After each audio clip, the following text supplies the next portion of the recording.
Okey, bismillahirrahmanirrahim. Assalamualaikum warahmatullahi wabarakatuh dan salam sejahtera kepada semua pendengar Mersembang, Mersing Bersembang, podcast rasmi Politeknik Mersing Johor, tempat kita sembang santai tapi padat dengan inspirasi. Saya Zainuddin Syarif. Hari ini kita akan bersama alumni Jabatan Teknologi Maklumat dan Komunikasi yang dah pun conquer dunia IT sebenar. Dalam siri Code and Create hari ini, kita sembang-sembang mengenai track pembangunan perisian dan aplikasi atau lebih dikenali dengan SAD. Okey, apa itu SAD? Jom kita dengar kisah dua alumni hebat yang dulu coding sampai subuh masa projek diploma, sekarang coding untuk klien sebenar. Baiklah, bersama dengan saya hari ini kita ada Muhammad Aiman Muhammad Suhaimi, programmer di PMK Sdn Bhd, dan juga Muhammad Syafiq Haikal Muhammad Asri, junior full stack developer di Cool Code Sdn Bhd. Apa khabar Aiman dan Syafiq? Baik, alhamdulillah. Okey, sebagai mukadimah, jom kita imbas kembali atau throwback zaman mula-mula masuk ke PMJ dulu. Tapi sebelum tu, Aiman dan Syafiq, masa lepasan SPM, hala tuju anda berdua ke mana? Adakah Politeknik menjadi pilihan anda? Dan apakah bidang yang anda impikan ketika lepasan SPM dulu? Aiman, macam mana? Sejujurnya lepas SPM, saya ingat saya boleh masuk U sebenarnya. Saya banyak ambil U yang besar-besar. Okey. Tapi tinggi tu target tu. Target tinggi. Tapi keputusan tak tinggi. Keputusan tak tinggi. Okey. Tapi lepas dah banyak kena reject tu, saya jumpa dengan Sir Fazli sebab saya kenal lama dengan dia. Lepas tu dia offer kat saya, Man, kau masuk ni lah Man, kau ambil IT kat Poli je lah Man. Saya pun pakai. Jadi macam tu lah saya berada kat sini sekarang. Masa tu tahu tak IT tu apa? Saya tahu sebab masa saya sekolah dulu saya belajar sains komputer. Sains komputer. Okey, ada basic skill lah dalam IT ni. Okey. Syafiq macam mana? Saya masa sekolah dulu memang target sambung belajar. Memang bukan IT. Bukan IT. Saya lebih kepada seni sebenarnya. Saya target nak masuk ke animation. Animation, okey. Tapi masa itu memang masuk atas semua animation lah. Yang bawah-bawah tu saya tak tahu tak apa. Dan saya ni lah, ada satu cikgu saya, dia baik tolong, memang tolong kita orang untuk isi UPU. Dia suggest apa yang kos-kos yang mungkin ada pasaran pada masa depan kan. Salah satunya dia masuk IT lah. So turns out yang apa saya nak tak dapat, dan rezeki saya dekat sini lah, IT. IT. So kalau kita lihat masa mula-mula masuk ke Politeknik, so Aiman ada basic sedikit dalam sains komputer. Syafiq memang tak ada langsung lah. Ya, tak ada. Jadi apa cabaran Syafiq tu mula-mula? Sebab saya rasa Aiman dan Syafiq masa masuk sama tahun. Tak, dia atas saya. Tahun bila tu? 2021. Saya 21. Syafiq 21. Aiman 22. Okey, Syafiq 21, tak ada pengalaman IT, masuk ke Politeknik dapat IT ketika COVID masa tu kan. Betul. Okey, so kelas dalam online banyak kan. Cabaran, apa itu cabaran yang dihadapi? Cabaran agak drastik juga. Drastik ya. Sebab saya memang kat rumah pun tak ada komputer apa semua, so memang IT, pengetahuan IT kurang lah. Just ada pun dulu selalu CC itu je lah kan. So memang pasal IT semua tak tahu. Lepas tu ni first time hadap macam coding apa semua pun masa masuk diploma. Kat sekolah dulu saya tak ambil SK, saya komputer saya tak ada. So dia agak susah juga untuk saya. Tapi dekat diploma ni kita belajar benda basic daripada bawah dulu. So saya boleh tangkap apa yang dia ajar. So alhamdulillah lah.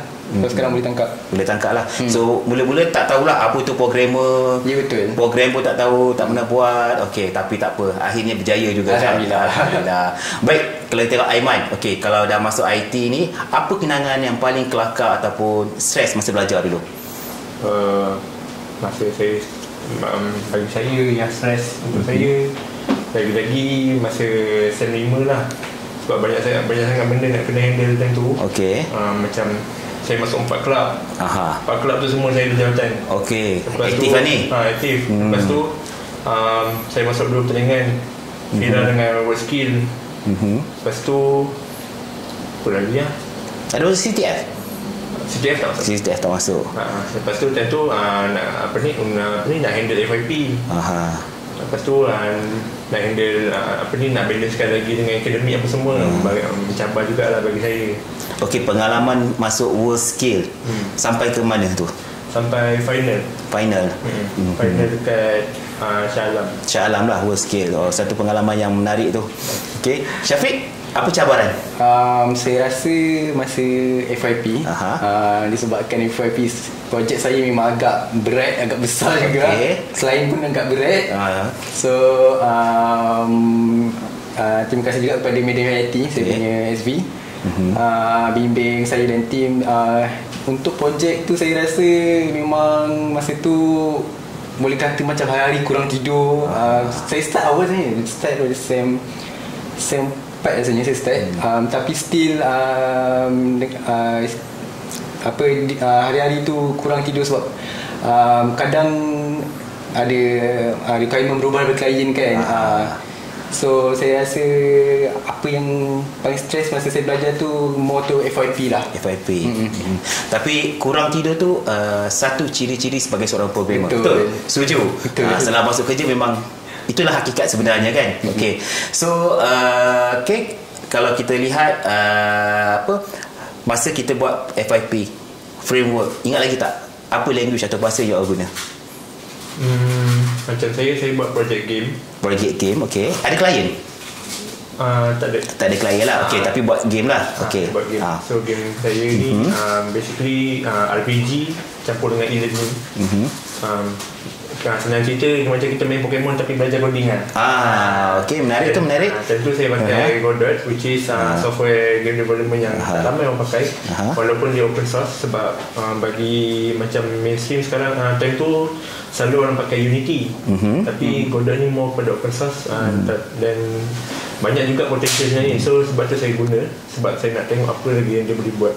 Okey, macam mana Aiman belajar untuk membangunkan game tu? Sebab dalam silibus SAD ni tak ada kan? Macam mana? Macam mana tadi? Macam mana belajar untuk coding tu, untuk membangunkan game tu? Saya ingat balik apa yang saya belajar dekat dalam kelas lah. Macam mostly OP kan. Okey, basic pada yang belajar dalam kelas lah. Lepas tu kadang selalu time cuti saya belajar sendiri, buat game. Macam tu lah, saya self-learning sendiri lah. Self-learning tu penting kan. Okey, baik Aiman, Syafiq, kita ingat balik masa buat FYP dulu kan. Bila sebut pasal FYP ni, framework atau bahasa, language apa yang you all guna dan masih guna tak sekarang ni? Macam saya dulu time FYP saya buat game, which is e-learning dalam bentuk RPG. Macam contoh lebih kurang kita main Pokemon tapi ada belajar coding macam tu. Menarik tu. So time tu saya pakai Godot, which is open source game development punya software. Time tu memang ramai sangat yang tak tahu lagi pasal Godot ni, sebab ialah mainstream adalah Unity. Tapi saya cuba untuk kembangkan potensi dia lah. Tapi nak katakan dia guna untuk sampai sekarang tu taklah, sebab sekarang saya kerja pun tak adalah melibatkan pasal game tu bersama. Pembangunan dalam bentuk lain lah. Cuma projek tu awak pilih untuk membangunkan dalam bentuk gaming, menggunakan Godot. Syafiq, untuk saya punya team projek FYP just 2 orang je. So kita tak nak ambil risiko, kita tak nak belajar benda baru, tak nak explore sangat. So kita just guna vanilla PHP. And vanilla PHP, kalau nak cakap guna sampai sekarang, tak just PHP pakai, tapi kita pakai framework Laravel lah. So di industri kalau kita lihat sekarang banyak menggunakan Laravel kan, berbanding PHP kan. Okay. So cuma masa belajar tu sebab Laravel tak ada dalam syllabus, betul? Jadi PHP ada, you ambil inisiatif hanya menggunakan PHP lah. Betul. Okay. Susah tak kalau kita nak convert Laravel ke PHP Laravel? Integratekan dia. Kalau projek tu dah siap, macam kita daripada awal buat vanilla PHP, kita nak convert ke Laravel agak susah lah sebenarnya, sebab dia punya structure dia agak kompleks dan lain dengan PHP. Dia nampak macam sama PHP Laravel tapi dia lain. Dia lain lah. Okay, serupa tapi tak sama lah. Ya, betul. Okay, cuma bila kita dah buat projek ni kan, kalau macam Aiman buat game, Syafiq buat website menggunakan PHP, masa hari pembentangan projek, pernah tak masa time tu lah kita dah masa test semua projek jadi, tapi waktu panel buat menilai, time tu lah tak jadi? Pernah tak berlaku? Itu tak pernah. Tapi sebelum bentangan tu ada lah masalah. Dengan SB ada lah. Okay, dengan SB ada lah. Tapi maksud dengan panel penilai daripada industri dan juga panel penilai waktu akhir tu tak adalah. Aiman, Syafiq? Saya ada rasanya 5X. Rasanya ada error rasanya masa tu. Masa tu ada error. Time tu lah error nak keluar. Time tu lah keluar bug apa semua. Tapi bug dia bug yang tak menunjukkan, tak kritikal lah. Dia bug yang tak tunjuk error. Tak tunjuk error. Kita je tahu bug tu. So bila kita macam perasan tu macam okay, move je. Just keep je. Keep je lah. Okay. Cuma orang yang tahu je lah, tahu lah. Sepatutnya dia pergi ke sini tapi dia pergi ke sana.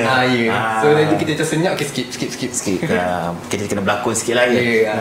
So bila dah jadi panel penilai pun faham lah budak. Bila budak laju macam tu kita tahulah apa dia buat kan. Projek dia jadi ke tak jadi. Okay. So Okey, dalam kehidupan seharian sekarang kan, dua-dua dah pagi, petang, siang, malam bersama dengan coding kan. Jadi ada tak kejutan besar waktu mula-mula masuk bekerja dulu, sebab masa masuk ke industri tu, apa yang kita belajar tu tak semestinya yang sama kan. Okey, jadi ada tak you rasa apa shock culture kat situ? Bagi saya adalah juga rasa shock culture tu. Sebab bila saya masuk dalam industri, saya sebagai lepasan SPM, lepasan diploma ni macam rasa kecil. Sebab dalam office tu ramai yang daripada lepasan degree, yang ada PhD, yang ada master. So macam saya sangat sempit rasa kat situ lah. Tapi alhamdulillah diorang kat sana, diorang tolong saya macam-macam lah. Saya banyak belajar kat sana. Macam mana nak memotivasikan diri Aiman untuk menghadapi bagi saya nak motivasikan diri tu, saya just anggap yang saya kena kejar diorang. Saya kena cuba yang terbaik untuk kejar semua orang kat dalam office saya. Okay, so Syafiq macam mana? Macam saya, okay, masa kita belajar kat poli dulu, apa yang kita belajar tu bagi saya just basic je saja. Just macam persiapan kita untuk ke industri. Macam ke industri, rasanya tak ada industri yang pakai vanilla PHP, yang mana basic dia tak ada. So mungkin dia akan pakai framework yang lain kan, Laravel ke React ke Next.js kan. So bila saya masuk ke industri, masuk ke company pertama saya, framework yang guna dah Laravel. Dulu masa study FYP boleh elak Laravel. Dah tak elak. Dulu masa FYP suruh buat Laravel kau tolak. Boleh tolak lagi. Ni nak tak nak kena belajar juga. Belajar juga. Okay, so tu kena explore juga sendiri. Kena self learning lah. Kena self learning, kena reach out sini juga. So tu antara apa yang boleh kata benda baru nak tak nak kena hadap juga. So macam software engineering memang akan ada benda yang kita kena hadap, benda baru kita kena hadap. Sebab dunia teknologi sentiasa berubah dan sentiasa ada perubahan yang terbaru. Baik, kalau kita lihat walaupun Aiman dan Syafiq dua-dua dalam dunia macam programmer yang hampir sama, coding adalah makanan harian you all, tapi industri rasanya yang agak berbeza dari segi macam Aiman tak ada klien kan.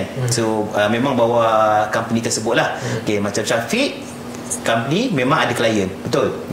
So macam mana you all handle klien? Kalau macam Syafiq, klien luar lah, macam mana you all handle klien? Kalau nak sebab klien ni kita tahu macam-macam kerenah dia. Kadang-kadang dia hantar hari ni, macam besok pagi dia nak siap dah.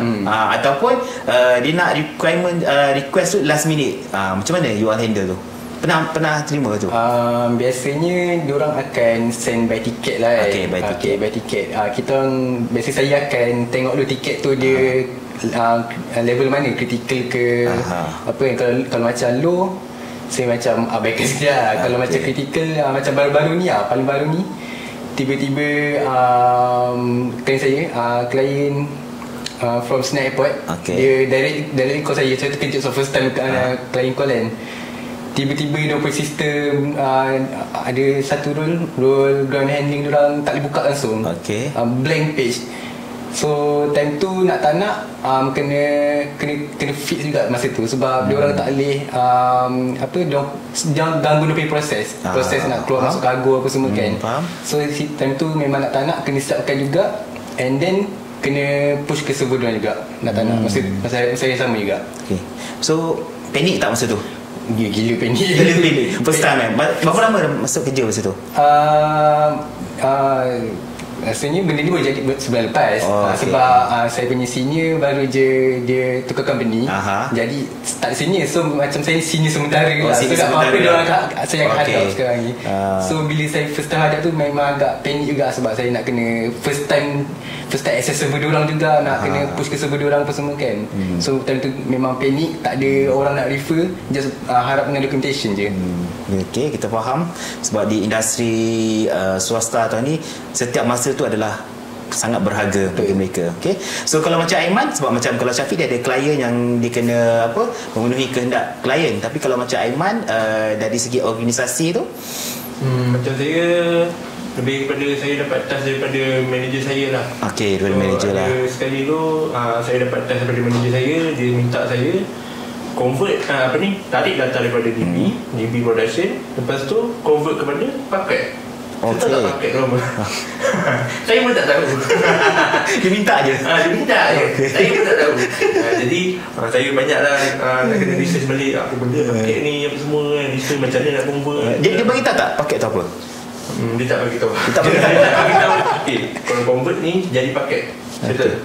Okey? Aku bagi kau seminggu. Saya pun okey, boleh. Yes sir.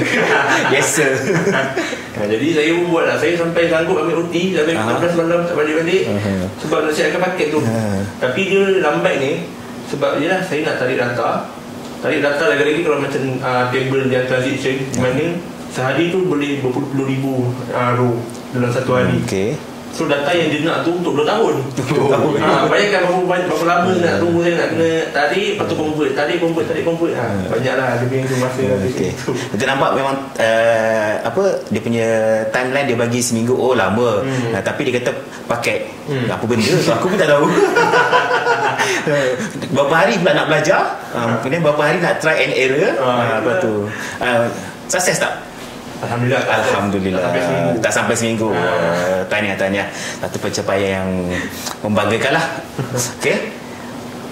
Okay. So kita tengok trend semasa kini. Okay. So kalau kita tengok teknologi sekarang, macam-macam ada. API ada, AI, terutama AI kan, ke DevOps. Okay, macam mana you all keep up dengan trend-trend sekarang dalam dunia programming?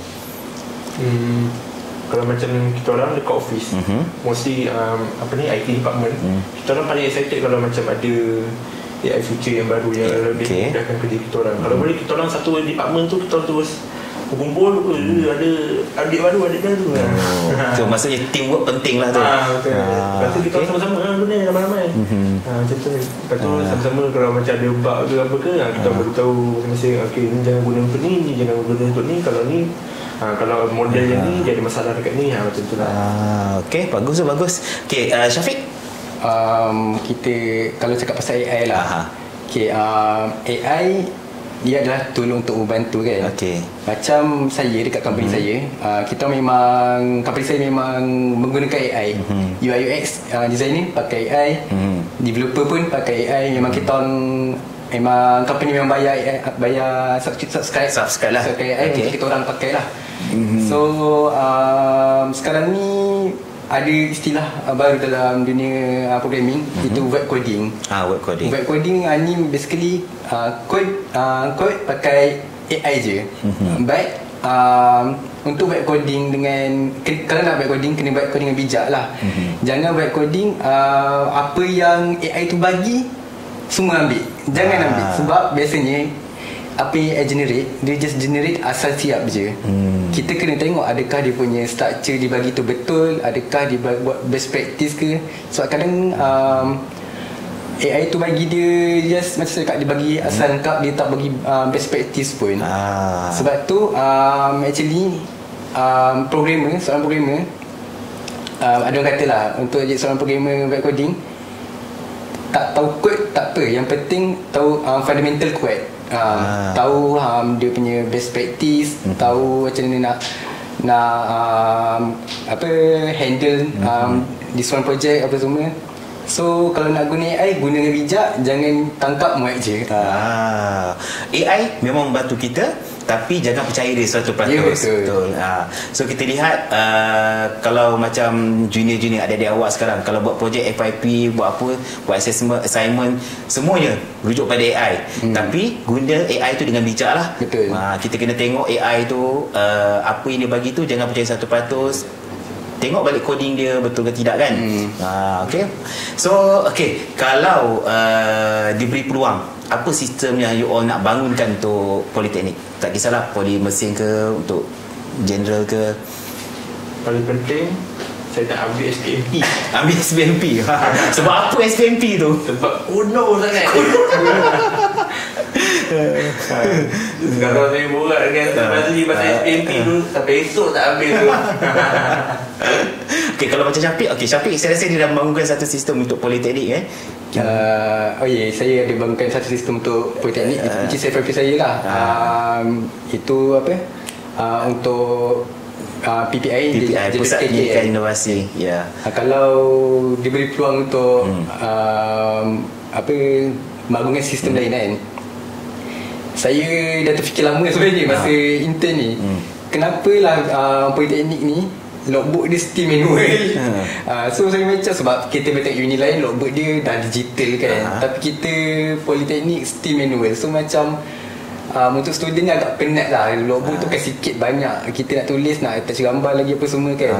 So saya rasa antara sistem yang dibangunkan adalah untuk logbook punya sistem. Logbook lah untuk intern lah. Untuk intern, ya betul. So dia macam sekarang kita tengok macam FYP kan.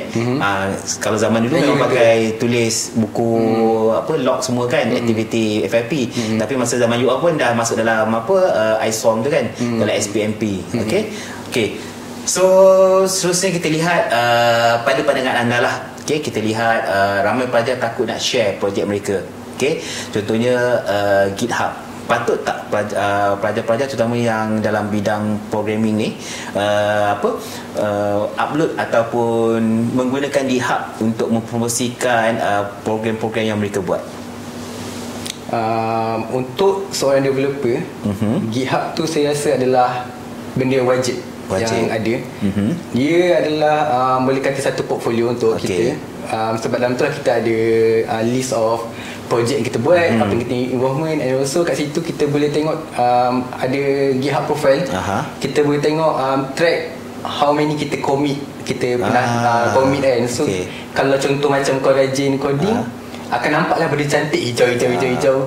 Kau nampak macam ya tak ya je, lopong, grey semua. So itu something boleh kata portfolio kita jugalah. And dalam untuk macam collaborative pula, GitHub ni adalah version controlling. So bila kita involve dengan banyak developer, macam at least 2-3 developer kan, GitHub ni amatlah membantu untuk kita. Sebab untuk satu projek 3 orang handle, kita tak nak lah pas file satu file lain. Kita kalau boleh nak lagi efisien, lagi mudah, kita pakai GitHub, kita dah siap file, git add, push, lepas tu orang lain pull, lepas tu dia orang sambung. So tak nak macam kau dah siap ke, aku nak sambung ni, kita tak nak upload file apa semua kan. So kita nak elakkan tu lah. So GitHub ni boleh jadi portfolio kita Ya betul. Sebab kita tahu kalau fresh graduate ni dia tak ada pengalaman kerja yang banyak. Jadi GitHub ni sebagai dia punya bukti program projek yang pernah dia buat. Jadi kalau ada projek-projek mini pun masuk je, upload dia dekat GitHub tu sebagai kita punya history lah. Betul. Aiman macam mana pandangan? Pandangan saya sama je. Bagi saya GitHub ni macam kita punya developer identity.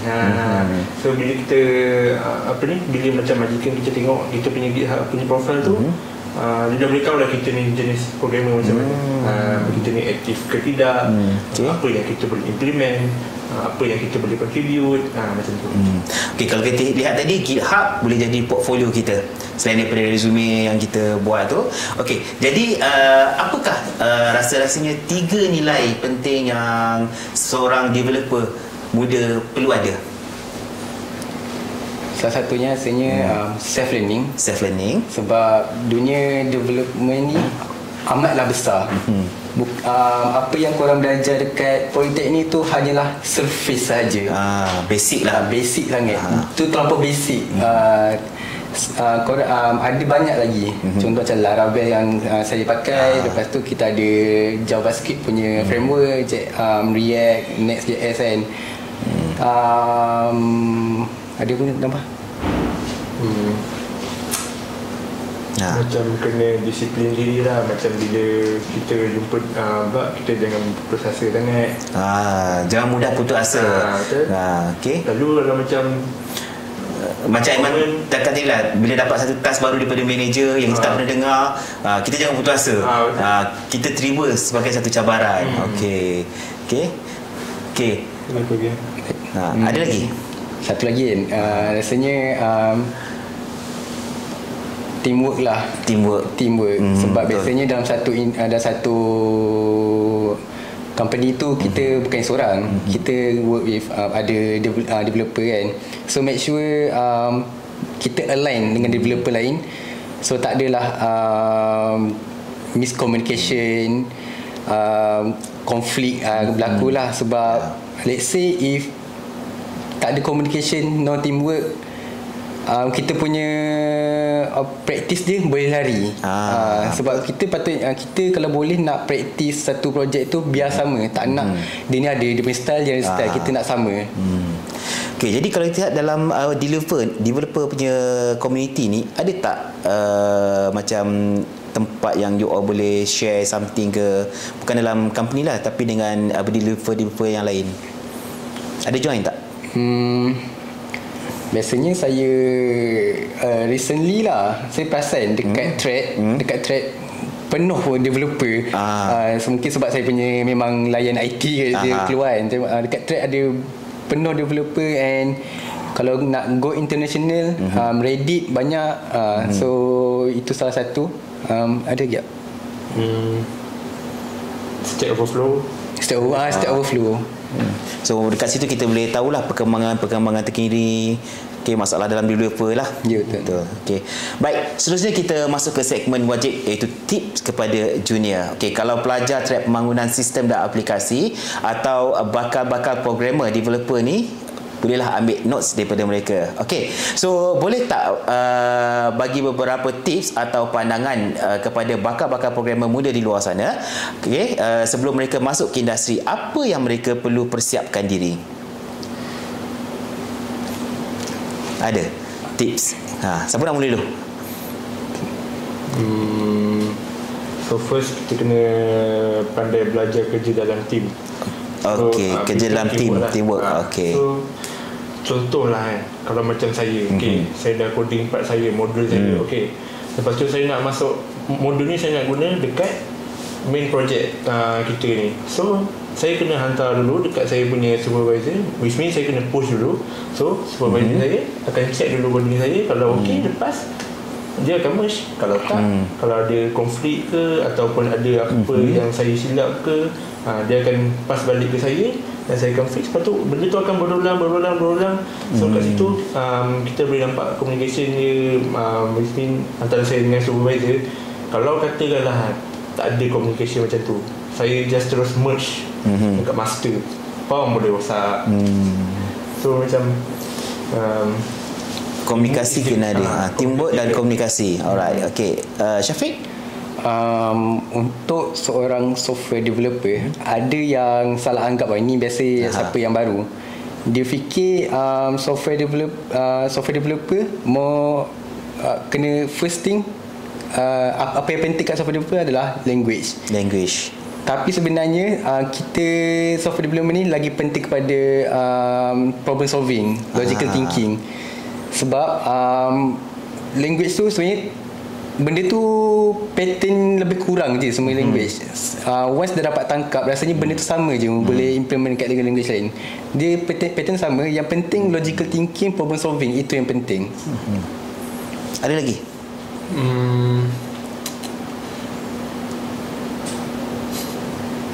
So kena rajin baca documentation. Okay. Sebab documentation ni sangat penting. Sebab orang yang buat documentation tu kan dah pernah tulis kan. Sebab lagi pun benda tu sangat detail. Even walaupun kita nampak benda tu tak penting untuk kita buat masa sekarang, tapi in the future benda tu akan berguna. Instead of kita just terus directly check GPT, kita memang akan dapat jawapan straight to the point. Tapi kita tak akan explore benda yang lain. Jadi kalau kita baca documentation, tiba-tiba kita terbaca, faham, oh kita boleh pakai feature ni, kita boleh guna, faham guna. Kena rajin membaca lah ni. Ingatkan programmer ni dia boleh program-program je. Okay, Syafiq, satu lagi last.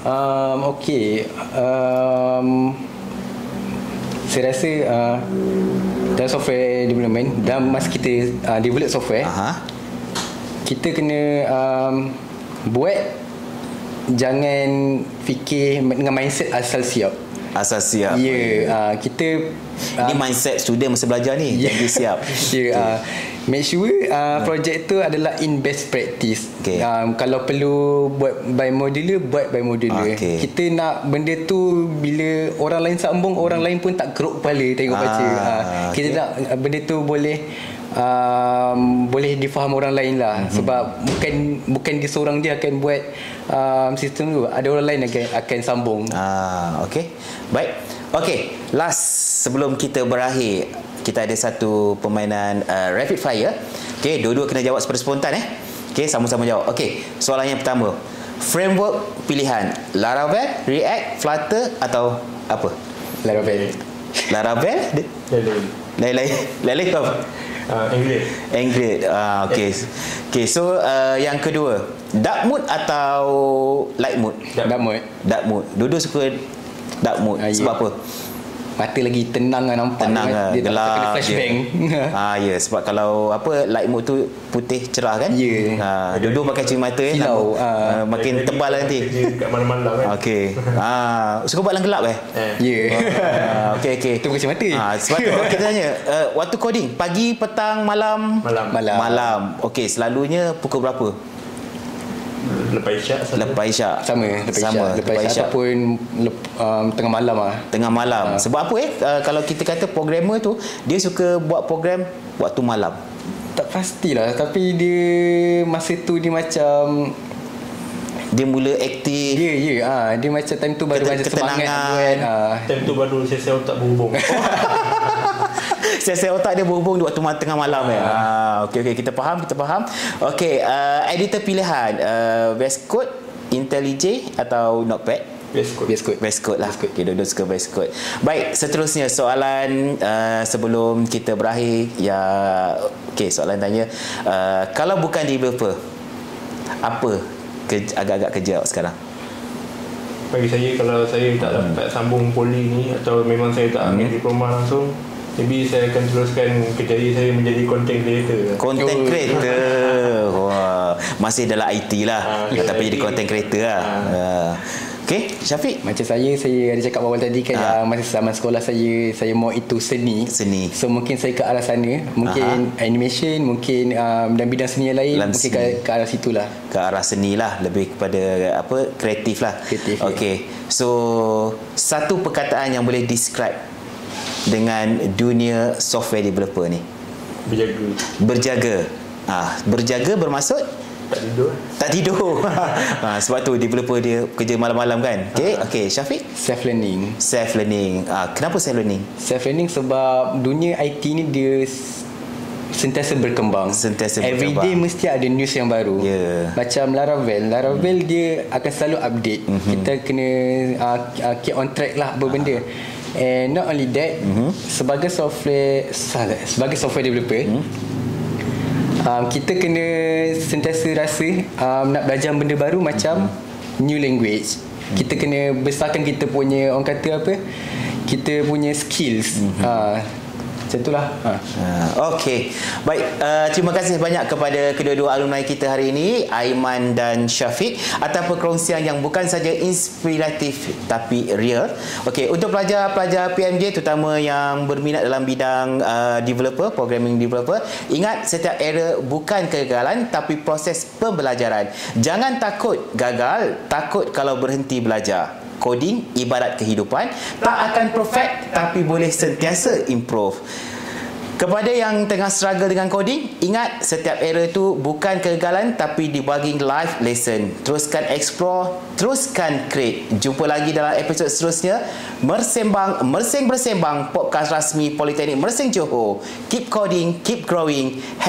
#PMJ Terbang Tinggi. Terima kasih.